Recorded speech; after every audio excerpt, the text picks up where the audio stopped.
a todos. Me llamo Amadeu Uriel y soy el secretario de la Asociación Meteorológica Española. Esta tarde vamos a iniciar un nuevo tipo de actividad. Los que nos siguen habitualmente, pues ya saben que los jueves por la tarde solemos tener las charlas del Aula Morán. A veces tenemos galas que dedicamos pues, a ilustrar los ganadores de los concursos de fotografía y vídeo. La semana pasada iniciamos una nueva actividad que es el tema de la presentación de libros con Juan Miguel Viñas y Joana Ibars. Y hoy vamos a empezar con lo que vamos a llamar encuentros con metaaficionados. Yo la palabra aficionado pues no me acaba de gustar del todo. Evidentemente el que no se dedica profesionalmente a un tema pues le llamamos aficionado, aunque tenga pues atesorado mucho conocimiento y mucha experiencia. A mí me gusta llamarlo más meteapasionados, porque desde luego las personas como nuestro invitado de hoy dedican muchas horas, dedican dinero, dedican tiempo, y yo creo que eso es una cosa que hay que poner en valor.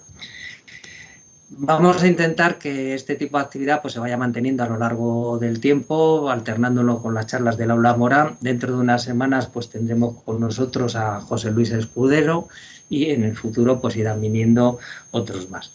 Hoy nos acompaña Manuel Sabater. Manuel es ingeniero técnico forestal, especializado en sanidad vegetal. Él trabaja en Valencia, pero desde siempre ha ido a disfrutar de las vacaciones en una zona preciosa, en Alcalá de la Selva, en Teruel. Una zona que yo les aconsejo visitar porque hay, aparte de historia, arte, gastronomía y paisajes, pues tenemos naturaleza en todo su esplendor y sobre todo fenómenos meteorológicos.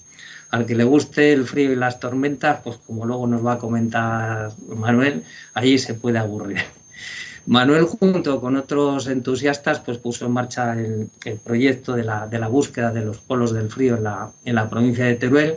Ya llevan años trabajando en ello y ya pues, nos va a comentar su experiencia. Yo lo único, antes de darle paso, rogarles que por favor las preguntas las haremos después cuando él termine su intervención. Si alguien quiere ir adelantando alguna pregunta, pues lo puede hacer a través del chat, y cuando él ya haya acabado la charla, pues lo puede hacer también pues, o por el chat o levantando la mano y le iremos dando la palabra.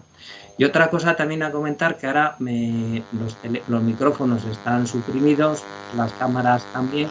Les rogamos que los micrófonos, por favor, los tengan apagados después de hacer una intervención para que no haya interferencias, y que también, como estas charlas quedan grabadas y luego las colgamos en nuestro canal de YouTube, que cuando alguien, si quiere hacer la pregunta o la intervención con la cámara encendida, que sepa que luego va a quedar grabado.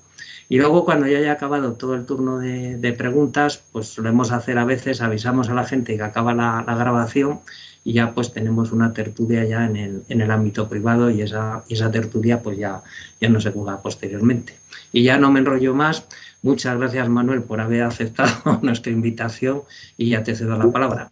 Bueno, muy buenas tardes. En primer lugar, agradecer a Amadeu y a la AME, a la Asociación Meteorológica Española, el que me haya propuesto, haya contado conmigo para dar la charla sobre el proyecto pues, que llevo entre manos desde hace ya pues, 10 años, un poquito más de 10 años, en lo que es la zona del sureste de Teruel, Sierra de Gúdar y alrededores principalmente.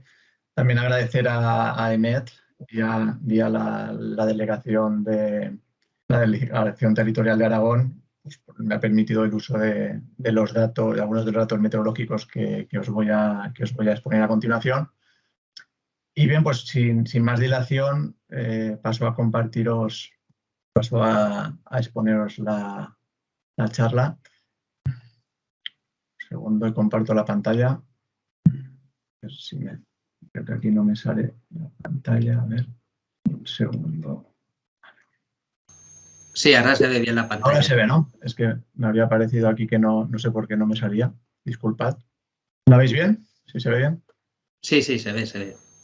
Bueno, pues en primer lugar, para los que no conozcáis la zona, os voy a dar una pequeña introducción de dónde se desarrolla el proyecto.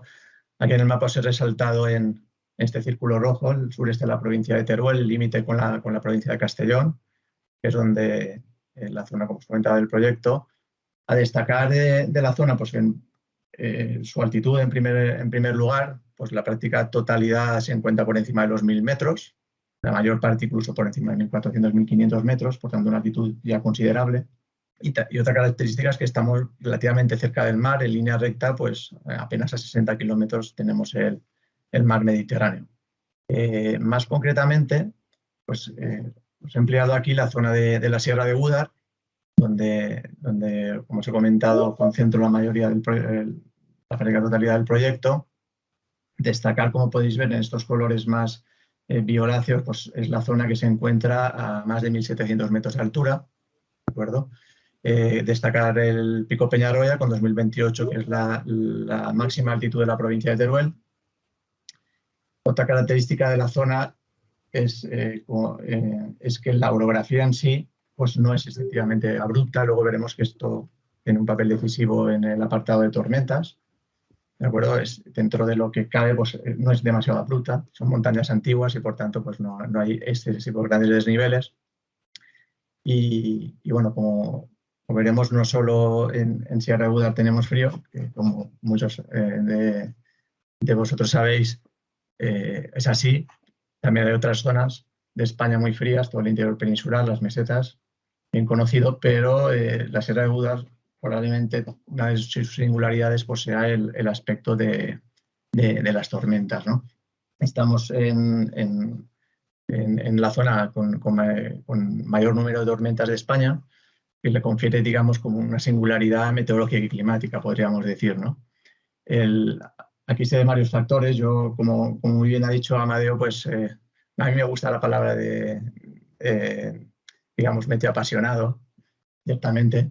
Muchos podrían explicar mucho mejor el fenómeno de las tormentas en la Sierra de Gúdar, pero básicamente pues la combinación de factores orográficos, de convergencia de vientos, y esta superficie, como os he comentado, una importante superficie a mucha altitud y bastante llana, pues favorece un calentamiento, digamos, efectivo del suelo, creando una burbuja de aire cálido, como podéis leer aquí, en la atmósfera libre, que bueno, apenas con que hayan algunas buenas condiciones de aire frío en altura, pues tenemos un mecanismo disparador de la convección muy importante, ¿no?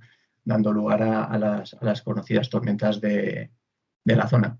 Aquí vemos esta pequeña ilustración muy típica en verano, con una baja térmica en el centro de la península, que digamos que nos da este flujo de suroeste, con la convergencia de las brisas mediterráneas, justo en esta zona que es donde está la Sierra de Gúdar, pues bueno, aquí vemos la situación típica con baja térmica y brisas, que es la que favorece una situación típica ideal para los fenómenos tormentosos, como muchos conocéis, severos en la zona de Sierra de Gúdar alrededores. Aquí está el mapa de AEMET, de descargas en kilómetro cuadrado anual. Como veis, claramente tenemos el máximo, que se encontraría, digamos, entre la zona de Mosqueruela, Vilafranca del Cid, en provincia de Castellón y de Teruel y de Castellón respectivamente. La zona sobre todo la que yo más he tocado, que por proximidad, que es la de Alcalá de la Selva, pues se encontraría en el límite, digamos, que es Mancha Roja. La tenemos desplazada, digamos, el máximo un poquito más hacia el este de la posición de Alcalá. Y bueno, como se puede ver en esta imagen, se ilustra perfectamente ese núcleo, ¿no? Ese máximo de tormentas. Aquí en esta foto se ilustra una típica tarde de verano. Esta foto está hecha desde Virgen de la Vega, en Alcalá de la Selva, con estos cumulonimbos tan potentes que vemos en Alcalá, al menos localmente. No sé si en otras zonas, cuando tenemos este cielo despejado y tenemos las tormentas encima de la Sierra del Rayo, como es este caso, le llaman la Bartola, ¿no? Este tipo de nubes de verano que están puestas ahí encima de la sierra. Como veis, también se empieza a apreciar aquí digamos, cómo va alimentándose la tormenta hacia atrás, ¿no? Esta retrogradación tiene un nombre que ahora mismo no recuerdo, alguno nos pueda recordar luego en el chat, cómo va evolucionando hacia atrás la tormenta, que es es espectacular contemplar esto en vivo en la sierra. Y dada la frecuencia que tienen las tormentas, pues es muy frecuente poderlo observar. Y ya paso a lo que es el análisis de datos, para que os deis un poco una idea de de los valores de temperatura y de precipitación que tenemos por la zona de la Sierra de Buda. En este caso, estos son los datos de la estación que tiene AEMET en el Solano de la Vega, en Alcalá de la Selva. Ya tiene, vamos, una estación, como veis aquí en la imagen a la derecha, que ya tiene una serie de datos bastante importante. Desde el punto de vista termométrico, pues datos desde el 92, tanto hecho ahora 30 años, hace 30 años, y pluviométrica desde el 88, ¿de acuerdo? En este periodo de tiempo, la temperatura media es de 9,5 grados. La estación está situada a 1.500 metros de altitud, ¿de acuerdo? Con una media de máximas cercana a los 15 grados, 14,9, y una media de mínimas de 4,1 grados. Aquí podéis ver la temperatura media en este gráfico. He añadido aquí una línea de tendencia para que veáis que que ya no es ninguna novedad, pues la temperatura, aunque ligeramente, tiende a ascender durante la serie. En cuanto a las temperaturas medias de las máximas, pues los podemos ver aquí también con su progresivo ascenso, ¿de acuerdo? En media de las mínimas, aquí lo más destacable, aunque también van subiendo, destacables son los últimos años, pues que están situándose por debajo de la media, como hemos podido ver, alrededor de 4,1 grados, pues los últimos 5 años, digamos, en este 2021 ha tenido 4,7, un poquito superior a la media, pero bueno, los últimos años la verdad que sí que es significativo que están siendo las mínimas inferiores a la media. Por contra, las máximas pues sí que están siendo superiores. En cuanto al número de heladas, como podemos ver aquí, alrededor, no llega a las 100 heladas, la media en esta estación del Solano de la Vega. Sí que podemos ver que a pesar de ese aumento de temperatura de las temperaturas, pues todavía el número de heladas no se refleja un cambio significativo. Sí que tenemos aquí unos mínimos, como podemos ver en 2014, 2011 y 2015, pero luego, como vemos, los últimos años, pues el número de heladas está por encima de la media y digamos que no hay una tendencia clara en cuanto a este parámetro. Desde el punto de vista de las precipitaciones, pues la media desde 1988 pues asciende a 725,6 litros.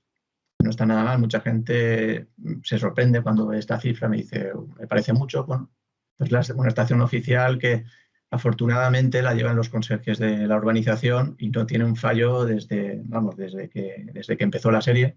Están allí, hay alguien siempre los 365 días del año, por tanto es una estación que están encima de ella permanentemente, por tanto los datos totalmente, unos datos excelentes. Aquí vemos los datos de la serie, como el mínimo lo tuvimos en 2017 con 466,9 litros. Contrasta que al año siguiente tuvimos el máximo prácticamente, 984. Bueno, el máximo realmente es 995, siempre nos hemos quedado ahí, nunca hemos superado la barrera de los 1.000 litros. Como datos significativos, el más seco, pues como veis, incluso el 2017 fue más seco que el famoso 1994. En cuanto a la precipitación media según la estación del año, pues podemos ver que la primavera es la estación más lluviosa, 210,5 litros, seguido del otoño, y como veis el verano tampoco se desmarca mucho de las otras dos, fruto de, como podéis hacer una idea, de las tormentas. Por último, el invierno es con mucha diferencia pues la estación más seca del año en la zona. En cuanto a valores medios y extremos, pues bueno, lo que os comentaba, el año más húmedo, el 2010, con cerquita de los 1.000 litros, el más seco 2017, no llegamos a 500. Aquí veis la precipitación media que tenemos por meses, destacar mayo como el mes más húmedo, con una media de 80 litros. Le sigue octubre con 76, le sigue agosto con 77 y octubre con 76. Aquí en agosto se ve muy bien el peso de las tormentas en este mes, que llega a ser incluso más húmedo que octubre de normal. Y por contra tenemos el mes de febrero con 38 litros de media como el más seco, ¿de acuerdo? Yo os he puesto los valores más altos y más bajos que se han dado en los respectivos meses durante la serie. Tampoco me voy a parar mucho a comentarlo. Y bueno, aquí en este cuadro, el inferior de la derecha, pues podemos ver la precipitación máxima en 24 horas, el 18 del 8 del 96, pues en 5 litros esta fue precipitación de carácter convectivo, una tormenta, ¿de acuerdo? La tormenta más, digamos que más volumen de precipitación dejó es esta. Por contra, 93,5 litros es la precipitación máxima en 24 horas con origen de precipitación frontal, un frente de lluvia. ¿De acuerdo? Esta fue en octubre del año 2000. Bien, en cuanto a las pistas de esquí de Linares, en este caso tenemos una serie que arranca en 1993, tanto la pluviométrica como la termométrica. La pluviométrica no la voy a poner, pues realmente tiene bastantes fallos debido, pues bueno, el observador, pues no es el caso, no es como en la estación de Solana de la Vega, pues no puede estar, por sus labores, no puede estar tan encima como le gustaría de la estación y bueno, hay bastantes huecos y es por eso que no lo he descartado para ponerlos. Aquí vemos que la temperatura media anual en este caso se queda en 6,7 grados, media de máximas rozando los 11, 10,8 y media de mínimas 2 grados positivos. ¿De acuerdo? Aquí, como podemos ver, la tendencia a la temperatura es mucho más marcada que en el caso de la estación del Solano de la Vega. Razones, la estación del Solano lo veremos más en imágenes. No llega a estar en una zona de inversión, pero algo le afecta. ¿De acuerdo? Tiene algo de inversión térmica. Por contra, Valdelinares Pistas, evidentemente, está en la cima. La emisión térmica es absolutamente nula y yo creo que ahí está la diferencia. Como veremos luego en las zonas de valle, de onda nada con inversión térmica, digamos que están enmascarando se enmascara el ascenso que se está produciendo como consecuencia del cambio climático, al menos en mi opinión. Aquí tenemos la temperatura media de las máximas. Como vemos, incluso descienden, curiosamente, ligeramente, pero se observa una tendencia al descenso. En cuanto a las mínimas, es muy llamativo el ascenso tan marcado que hay de las temperaturas mínimas, sobre todo a partir de 2014, como podemos ver. Sin embargo, cuando vemos la gráfica de las heladas, pues realmente no hay una variación muy significativa, incluso asciende un poco, ¿no? Curiosamente, el caso es que si se mantiene el número de heladas y la medida de las mínimas, como hemos visto, tiene un ascenso muy marcado, pues al parecer se mantienen las heladas, pero lo que baja es la intensidad de las mismas, ¿no? Sigue habiendo heladas, pero sensiblemente más, digamos, de menor intensidad. Y esto lo corroboran, como sabéis, allí en la estación llevan el inventario de horas de frío anualmente y, bueno, sí que os puedo decir que lo he consultado con ellos y efectivamente el número de horas de frío ha descendido considerablemente durante, bueno, ellos tienen una serie aproximadamente que arranca en el 95-96, que es cuando empezó la automatización de la estación por el sistema de inhibición artificial. Bien, ahora voy a pasar a lo que es el proyecto de polos del frío del sureste turolense. Bueno, este proyecto nació como una mera curiosidad. Yo ni siquiera tenía intención de desarrollarlo tanto, simplemente pues, quería saber la temperatura que hacía en Alcalá desde donde yo resido en Valencia o, bueno, digamos, vía internet. Y entonces le propuse al ayuntamiento colocar una estación que estuviera online, con las dificultades que entonces entrañaba, sobre todo por el internet, la conectividad. El ayuntamiento me dio todas las facilidades, me dejó una parcelita en el barrio de Virgen de la Vega y allí en noviembre de 2011 pues, coloqué la estación, hice una web muy sencilla con los recursos que tenía entonces y me sorprendió ya no solo las temperaturas, sino también la cantidad de gente que le interesaba el frío. Y yo me animo pues a poner alguna estación más. Digamos, empecé con la de Alcalá, como he dicho, la segunda la coloqué en las pistas de esquí, sobre todo para ver en directo, estudiar el aspecto de las inversiones térmicas, que como veremos es muy marcado. Y a partir de ahí pues ya fui contactando con ayuntamientos y también con otros aficionados o meteoapasionados que contactaron conmigo al saber que había empezado a colocar estaciones. Entonces nos juntamos pues, 3 personas, empezamos a colocar registradores de temperatura en distintos parajes, bien seleccionados con la ayuda de la gente de la zona, bien con la ayuda de las termografías, y a partir de ahí pues se ha ido ampliando la red. Actualmente pues hay 20 estaciones online y 7 puntos de toma de datos offline, o sea, con registradores de temperatura. poco el objetivo del proyecto es científico, es decir, tenemos una zona con un vacío muy importante de datos meteorológicos. Por tanto, una primera idea es rellenar ese vacío y sobre todo pues, obtener unos datos y saber con mucha mayor exactitud qué clima tenemos en la zona. Y por último, publicidad en el sentido de que yo al darme cuenta de que tenía tanto interés y tantas visitas, la página web, por ejemplo, el año pasado tuvo del orden de 300.000 visitas, pues me animó, oye, pues esta zona que está tan deprimida, tenemos este problema de despoblación tan fuerte, que vive del turismo, su principal motor, pues oye, si de paso podemos hacer publicidad para que la gente pues vaya, la conozca y digamos que ayude a que se mantenga la población y la economía del lugar, pues oye, pues bienvenido sea. Entonces, este doble objetivo, el primero era curiosidad, podemos decir, segundo científico y científico y publicitario mayoritariamente. Y bueno, la última parte del proyecto pues me ha llegado a intentar desarrollar una estación meteorológica propia, debido a que las que hay en el mercado, por lo menos con cierta fiabilidad, pues son tremendamente caras, como algunos de vosotros conoceréis, y ello me ha animado a intentar construir una estación con un amigo que estudió electrónica. Yo le di la idea y él ha empezado a desarrollarla y bueno, mano a mano pues estamos en ello, con objeto de ampliar la red. ¿De acuerdo? Esta estación propia, como veis, una de las premisas es que tenía que ser autónoma, ¿vale? O sea que los polos del frío evidentemente no están no suelen estar en los lugares habitados, con conectividad a internet, con electricidad. Por tanto, una de las premisas pues, fue que fueran autónomas, ¿de acuerdo? Mientras tengamos cobertura, pues no hay problema. Luego, que fuera, digamos, se puede adaptar a sensores y modelos y dispositivos que ya existan en el mercado, como es este caso, pues el pluviómetro de Davis, ¿de acuerdo? Luego otro tema es, como veis aquí, el encapsulado del sensor, siempre pues, intentando que la fiabilidad de los datos sea lo más alta posible. ¿De acuerdo? Aquí podemos ver, imagen inferior derecha, pues una garita original de Davis y una garita con impresora 3D, todo con objeto, evidentemente, de ahorrar costes. Aquí las tengo en pruebas, no es el lugar más ideal, bueno, van a estar poco tiempo aquí, realmente es para ver las diferencias entre ambas garitas.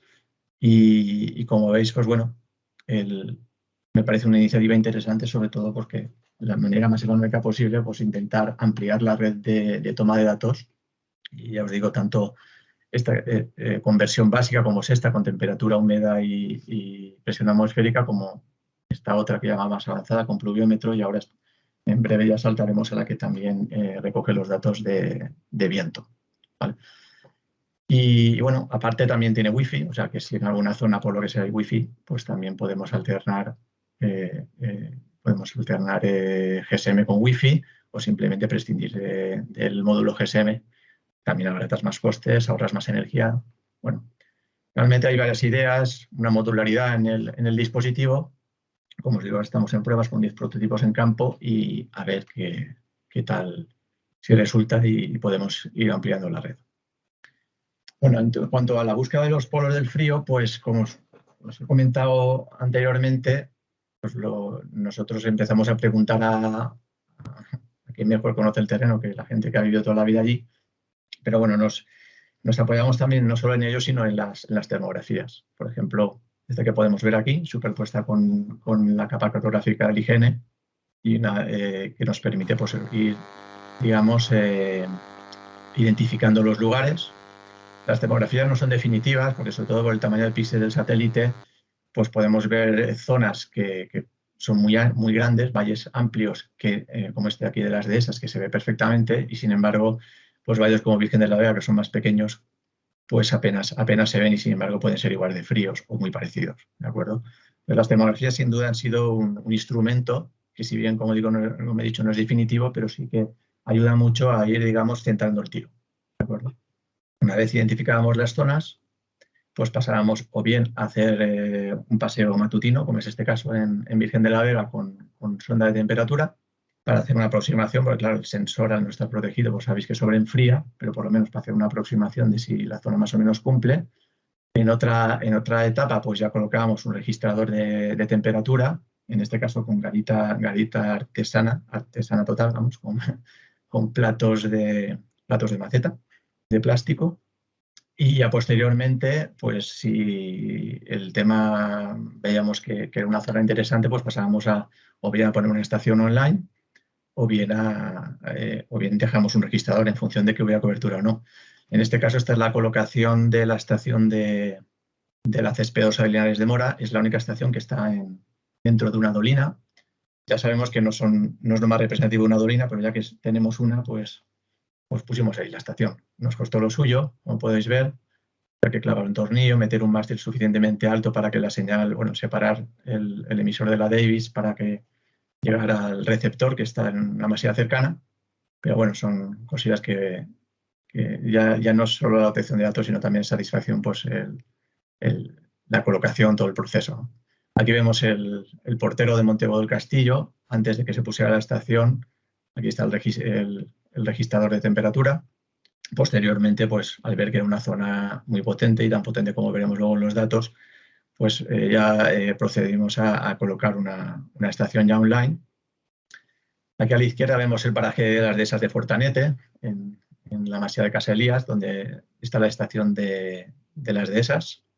Aquí a la derecha vemos la estación de las pistas de esquí de Linares, en la que se aprovechó pues, una antigua pilona de un telesquí pues, para colocarla en el sitio el más alto y más ventoso de la estación.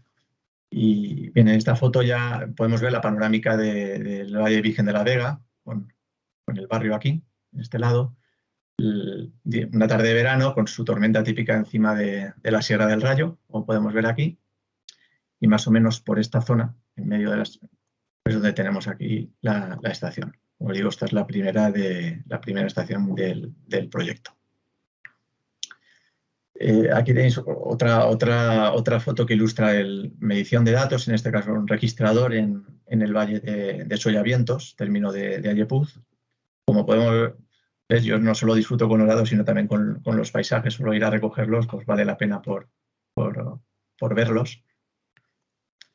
Y yo últimamente hemos pasado también los pueblos del frío están muy bien, en cuanto a los datos que obtienen, pero bueno, los pueblos no son menos importantes.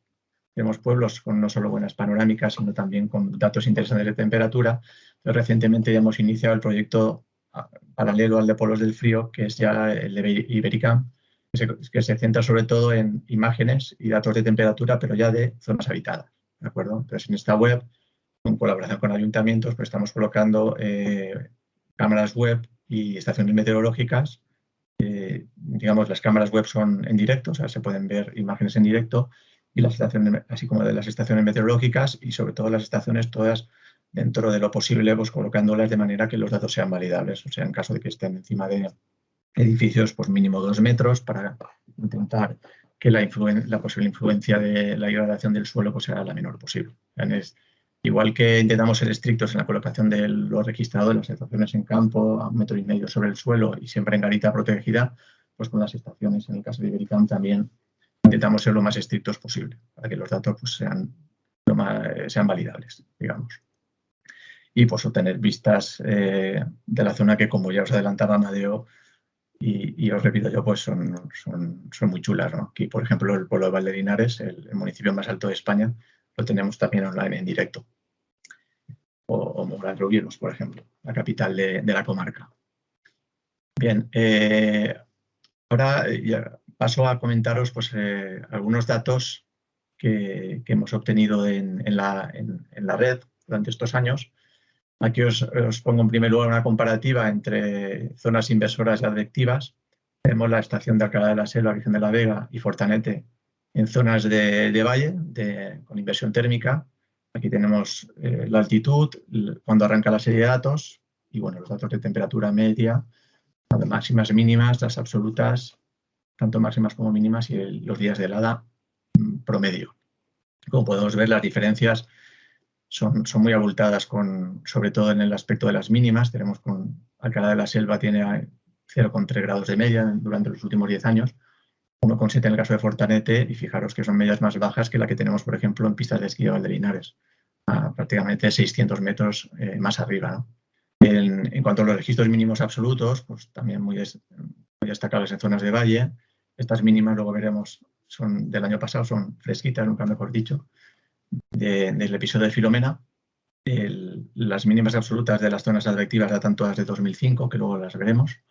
El promedio de heladas, como podéis ver, pues también ganan por goleada, evidentemente, las zonas hondas. 169 días de helada de media en Alcalá de la Selva, 148 en Fordanete, frente a las 97 del Solano de la Vega, de Alcalá de la Selva, la zona que está, como comentaba al principio, fuera de zona de inversión o tiene poca influencia de inversión térmica, o los 118 de media de pistas de esquí. Luego, en zonas más frías, aquí os he puesto los lugares más fríos de toda la red. De las 20 estaciones que hay online ahora mismo, pues las más frías son, como podéis ver aquí, acá se lo había en Ponz. Esta estación está muy cerquita de Portero. Como podemos ver, la serie es muy corta, empezó realmente en 2020, pero bueno, la media es de 6,6 grados.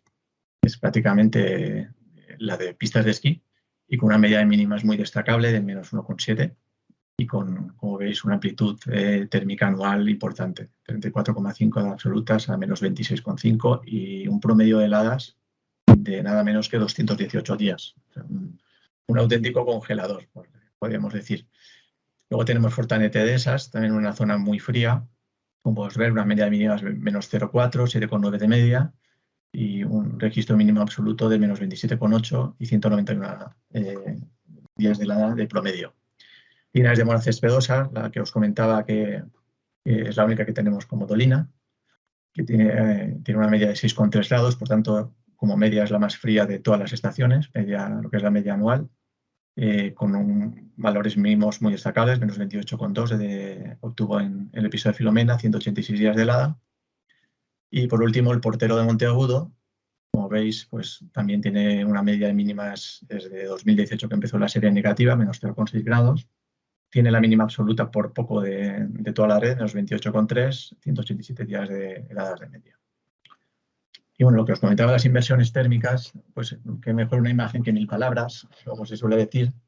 Esta foto está tomada desde el collado del Alto de San Rafael, a casi 1600 metros, en el que tenemos una panorámica muy buena de lo que es el Valle Virgen de la Vega, el Peñarroya con sus 2028 metros, toda la Sierra del Monegro, donde están las pistas de esquí. Las pistas de esquí están en cara norte, aquí estamos viendo la cara sur.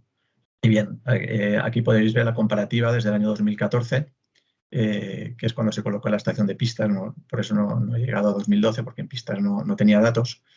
Y como podéis ver, las diferencias, la temperatura media de las mínimas durante este periodo, que bueno, claramente se observa el fenómeno de la inversión térmica cómo influye. Y aquí este ejemplo pues lo tenemos reciente, fue precisamente el 31 de diciembre de este año, en el que bueno, aquí os he querido ilustrar la diferencia de temperatura que llegó a haber entre el Buda, que es el tercer pueblo más alto de España, casi a 1600 metros, hasta 1587 aproximadamente, que a las 7:53 del día 31 tenía 14 grados y la estación del Portero de Monteagudo, apenas, bueno, prácticamente a la misma hora, pues tenía menos 7,6, ¿de acuerdo? 21,7 grados de diferencia, con una diferencia con una distancia que la separa de 4 kilómetros. O sea que realmente como esto no lo imaginábamos, porque bueno, yo siempre veía dónde había la escarcha, hasta dónde llegaba la escarcha en el valle, pero claro, nunca te imaginas hasta que no tienes datos empíricos realmente de las diferencias tan impresionantes que puede llegar a haber en algunos momentos.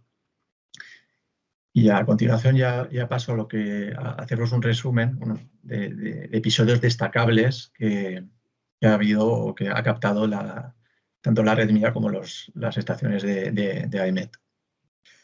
Voy a empezar del más reciente al más antiguo, y en este caso destacable el periodo anticiclónico que tuvimos entre el 12 y el 30 aproximadamente, se extendió un poco más, pero bueno, digamos que los valores más bajos, al menos en el sureste de Urolense, los tuvimos en este periodo. En negrilla os he resaltado los lugares que son habitados, respecto a lo que no lo son, y destacar pues, durante este periodo nada menos pues, menos 14 grados de media de mínimas, como veis, en Monteagudo del Castillo, pero bajamos de menos 10 de media, pues todos estos pueblos Alcalá de Selva, Fortanete, estuvieron por debajo de -10,5 durante este periodo, así como otras localizaciones. Aquí os he puesto bajo un gráfico con ese periodo, pero bueno, en gráfico, que se ve siempre, se interpreta mejor que la tabla. Por un episodio, yo al menos desde 2012 que empecé a tomar mediciones, no se había dado un periodo tan persistente de temperaturas por debajo de los -10 grados. Ni siquiera en el famoso febrero de 2012, ni con Filomena. De acuerdo, por tanto, un episodio que creo que es significativo. Seguimos para atrás, el archiconocido episodio de Filomena, que dio lugar a los valores absolutos más bajos de la red. Evidentemente, ya sabéis que la red es joven. Tan solo la estación que más tiene pues, es Alcalá con 10 años, que bueno, desde el punto de vista meteorológico pues, es poco, relativamente poco. Y aquí pues, tenéis el resumen de los valores más bajos que obtuvieron. En aquel momento pues, tenía estación de Cedrías, ahora mismo pues, no la tengo, la espero recuperar, pero no la tengo. Y destaca pues, Monteagudo del Castillo, Linares de Mora, bajaron de -28, Fortanete de Esas y Alcalá de Selva, Blanpoz. A continuación, en cuanto a pueblos destacables, los -24,4 de Fortanete, -23,7 de Cedrías o -23,5 de Alcalá de Selva. Mosqueruela Domine es un paraje, no es habitado, -23, y bueno, Villarroya -18, y las estaciones, como vemos aquí, Alcalá de Selva ahí medio a -14,5, por poco no batió o no igualó los -15 que tenía de diciembre de 2015. En aquel caso fue una mínima detectiva, en este caso era de inversión. Aquí tenéis los datos de la famosa ola de frío de febrero de 2012, que fue el febrero más frío de la serie de datos incluso de AEMET. ¿De acuerdo? Aquí arriba podemos ver las máximas y mínimas de las pistas de esquí, de la estación de AEMET Pistas. Como podemos ver, destacables el día 4 los -19 grados que tuvieron. Las máximas el día 4 -11 grados de máxima o -10 grados el día 13, o sea, registros realmente importantes. Luego la última decena del mes, como sabemos, subieron bastante las temperaturas y elevó bastante la media, pero aún así quedó como el febrero junto con 2005 más frío de la serie. En el caso de AEMET Solano de la Vega, pues llegaron a -12 grados. En este caso, por ejemplo, Filomena sí que hizo más frío, como hemos visto, pero muchos días por debajo de -10 grados y máximas que llegaron a ser de solo 6 grados, bueno, de hasta 6 grados negativos. Es muy baja, os digo, a nivel de 1.500 metros. Y por último, en 2012 ya estaba en funcionamiento la estación de Virgen de la Vega, de Alcalá de la Selva. No registró, el viento pues, no calmó y por tanto no registró valores tan bajos como otros episodios. Por ejemplo, en 2018 llegamos a tener -18 en Virgen de la Vega o los -23 de Filomena, pero bueno, valores en todo caso muy bajos. Las máximas un poquito más altas, pero destacables, -5 grados de máxima el día 3.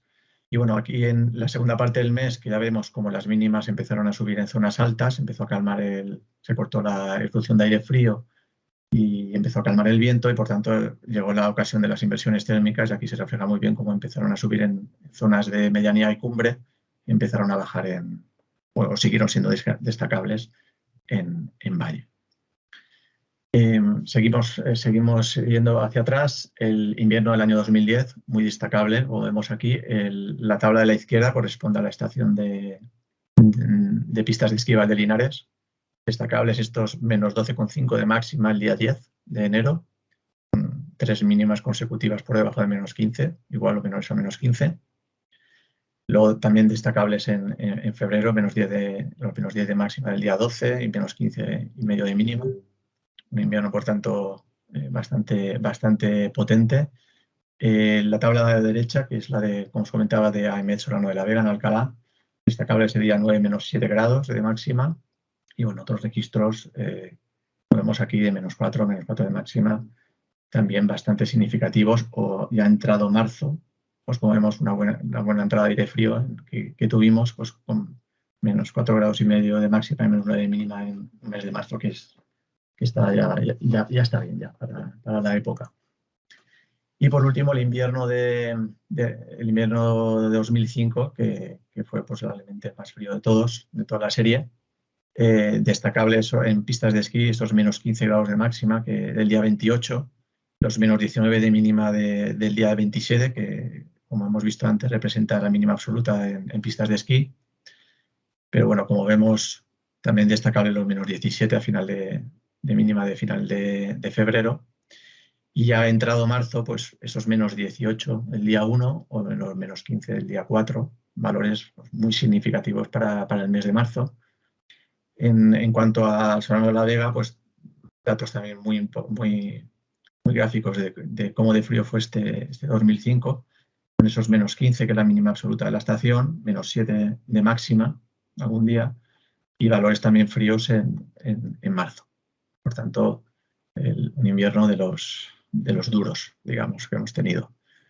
Y bueno, esto es todo. Disculpadme si he ido muy deprisa o quería extenderme demasiado y nada, estoy a vuestra disposición por si tenéis alguna pregunta, contestarla dentro de las limitaciones de mis conocimientos que pueda tener.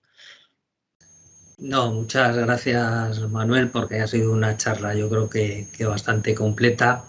Y bueno, como bien has dicho, pues los compañeros que están hoy con nosotros, pues si quieren hacer alguna pregunta, pues que vaya o bien en el chat o bien levantando la mano. Yo la primera, el vandalismo, no vandalismo, no sé si respetan las estaciones y tal, bueno, creo recordar lo que nos comentasteis. ¿A qué piensas que se debe? Yo creo que lo respetan bastante. ¿A que hay muy poca gente allí por la zona o que la gente lo pone en valor y ve que es una cosa interesante y no? Pues yo creo que es un tema de suerte, fíjate lo que te digo, porque muchas veces la gente toca por desconocimiento, porque no sabe lo que es. Y, y yo creo que en ese sentido, pues he tenido suerte porque solo han tocado, solo nos robaron un registrador, que fue el de Cedrillas, que además era el único que estaba vallado. La tiene guasa la cosa. Cuando empezamos, aparte de la estación de Alcalá, que sí que estaba vallada desde el principio, pues teníamos una decena de registradores sin ningún tipo de protección, más que, como habéis visto, un palo clavado y ya está. Y el único que estaba protegido, que era el de Cedrillas, que el ayuntamiento, pues oye, se lo tomó en serio, puso un valladito, pues esa es la que desapareció. Y en estos 10 años no hemos tenido ningún otro acto vandálico. Bueno, sí, la estación de Cespedosa, que fue la primera que empezó a obtener los menos 20, pues creó mucha expectación y se acercaba gente allí, porque nos la encontramos manipulada, pues habían quitado la tapa de la placa solar, etcétera. Y es la única que hemos notado que han manipulado. Pero por el resto, yo toco madera, pero no hemos tenido ningún altercado importante, y sobre todo teniendo en cuenta que es una zona de setas, que mucha gente durante la temporada de setas se mueve y es fácil pues toquetarse en ese momento con los registradores. Vale, veo que ya hay alguna mano levantada. Lo único que no siempre pasan cosas y bueno, ahora mi PC no veo que la tiene levantada. Por favor, sí, Rafael Requena, adelante, Rafael. Hola, ¿qué tal? Buenas tardes. Hola, Manolo, ¿qué tal? Buenas tardes, Rafael, ¿qué tal? Bueno, pues nada, como ya tuvimos ocasión de visitarlas en noviembre, prácticamente todas, pues muy bien, ¿no? Muy agradecerte sobre todo el que tengamos esa información, ¿no? En una zona donde no tenemos nada más que Cedrillas y Mosqueruela, ¿no? Como son las únicas que hay automáticas cercanas, ¿no? Bueno, te quería por hacer una pregunta de cara a que una noche, la típica noche en que van a bajar las temperaturas, a lo mejor menos de lo previsto, o menos de lo esperable, debido tanto o bien a la nubosidad o al viento, ¿qué influye más? O sea, por ejemplo, una noche cubierta de nubes, evidentemente te va a evitar la radiación, pero una noche en la que se levanta un poquito el viento también sabemos que te lo evita, ¿no? ¿Cuál de las dos cosas es más inhibidora de que te pegue el bajón la temperatura? ¿La nubosidad o el viento? Con muchísima diferencia el viento. El Con viento, muchísima. ¿verdad? Sí. O sea, puedes verlas, como claro, tienes monitorizado el viento y la temperatura al unísono. En cuanto mueve el viento, vamos, se empiezan a mezclar las capas de aire y vamos, es capital, Sí, es capital. o sea que una noche, aunque haya nubosidad, si no hay viento, digamos, responden bien y te bajan, ¿no? Te baja a Sí, pesar sí. de la También, cobertura. exacto, también dependerá evidentemente del tipo de cobertura. Si tenemos nubes altas medias, pues sí, suele seguir bajando. Ya cuando tenemos nubes bajas ya es Sí, otro, claro. ya es otro. Pero vamos, con nubes medias altas, si hay viento en calma, van para abajo. Van Sí, para abajo, ¿no? sí. Vale. Sí, Bastante José sencillo. Antonio tenía levantada la mano. Adelante, José Antonio. Ponte el micrófono, ¿eh? Sí, ya, se oye, ¿no? Sí, Sí, se oye, se oye. gracias, Amadeo. Bueno, pues nada, en primer lugar, felicitarte por la presentación, porque aunque me perdí la introducción porque tuve problemas de conexión, pero bueno, me ha parecido muy interesante el ver esta muestra, ¿no? de lo que es eso, la pasión por la meteorología, ¿no? A nivel de pegado al terreno, ¿no? Los que como yo me he dedicado a la climatología toda mi vida profesional, pero claro, más bien trabajando el resultado de todos esos desvelos, ¿no? De recoger datos, ¿no? Sí. Y me ha parecido muy interesante lo que has contado de ese análisis con tablas estadístico del fenómeno del frío, del polo del frío. Lo que pasa es que, claro, pues, necesitaría más tiempo para poder asimilarlo. Me imagino que mucha gente es obviamente una descripción por encima. Y bueno, de las cosas que me han llamado la atención varias, pero sí que me ha dejado un poco así perplejo lo que has dicho al final de esa diferencia tan enorme de temperaturas, de más de 20 grados, ¿no? Recuerdo, si no mal lo recuerdo, en Casi campos 22, casi 22, sí. ¿Puedes comentar un poco más o en qué circunstancias se da y cómo es un poco la topografía local? Gracias. Bien, bueno, gracias a ti por asistir, asistir a la presentación y nada, bien. Yo intento explicar yo no sé si en todos los puntos pueden llegarse a dar esas diferencias, ¿de acuerdo? Pero Gudar, por ejemplo, es un lugar especialmente ventoso. Los que lo conozcáis, está situado ahí en un risco que es que hace aire siempre. Da igual que sea verano, que sea invierno, siempre hace aire. Entonces, ahí acrecienta mucho. Ahí la inversión es nula en Gudar y el portero, que como has podido ver, está apenas a 4 kilómetros, pero tiene una orografía que bastante protegida y le permite ser muy efectiva en la retención de frío. Luego, cuando estuvimos allí en noviembre, en las jornadas de bolos del frío, pues los expertos en piscinas del frío pues me explicaron, claro, yo no tomaba, bueno, no creía que el portero, por ejemplo, tenía piscina aire frío, ¿no? Para mí era cuando había un cerramiento perfecto, ¿no? Digamos, una dolina perfecta, y sin embargo los expertos, como comento, del norte y del sureste me comentaron que no, que el portero, por ejemplo, sí que tiene piscina aire frío, llega a tenerla, ¿no? Por tanto, yo creo que ahí no sé, en este caso es el extremo, probablemente, ¿no? Entre Gudar, que es una zona muy ventosa y muy próxima por su localización, y el portero, una zona que todo lo contrario, ¿no? Que está cerca, pero por su orografía retiene muy bien el frío. Porque yo, por ejemplo, más allá de 16 grados de diferencia de inversión, no había visto hasta el momento, por ejemplo, entre la estación de Virgen de la Vega y la de pistas de esquí, que están a 6 kilómetros y están a 600 metros de diferencia de cota, ¿no? 13, 14 se suele mover como de normal, como valores más bajos, pero llegar a 21,7 a mí me sorprendió mucho y entiendo que se debe a esa peculiaridad de la ubicación de Gudar y a la peculiaridad de que próxima allí pues tiene esta zona del portero, como digo, muy efectiva reteniendo frío. Una cosa, Manolo, mira, si miras el chat, Fernando de Nivameteo ha escrito 3 párrafos muy interesantes, los leo y luego le contestas tú, y si quiere él intervenir, que lo haga. Dice, creo que para evitar esto del vandalismo, la estupidez puede ayudar lo de etiquetar las garitas o mástiles con una chapa que indique que es una estación meteo y la asociación a la que pertenece. O incluso añadiendo un código QR o similar, esto lo veo muy interesante, que dé acceso a ver los datos de esa garita y así dan a entender que hay trabajo, esfuerzo, dedicación e ilusión en ese poste que tenemos en medio del campo. Me ha llamado la atención todo esto. Creo que detrás de todos estos datos hay mucho entusiasmo y dedicación e ilusión de mucha gente. Me gustaría saber qué tipo de materiales se puede trabajar con una impresora 3D. Cuando le respondas, yo luego también invito al resto de los que estamos aquí, si se abre una lluvia de ideas o un debate, a ver qué es lo que ocurre con la garita 3D. Pero bueno. Bien, pues en primer lugar, el tema de etiquetar mástiles los tuve etiquetados. El problema es que se degrada.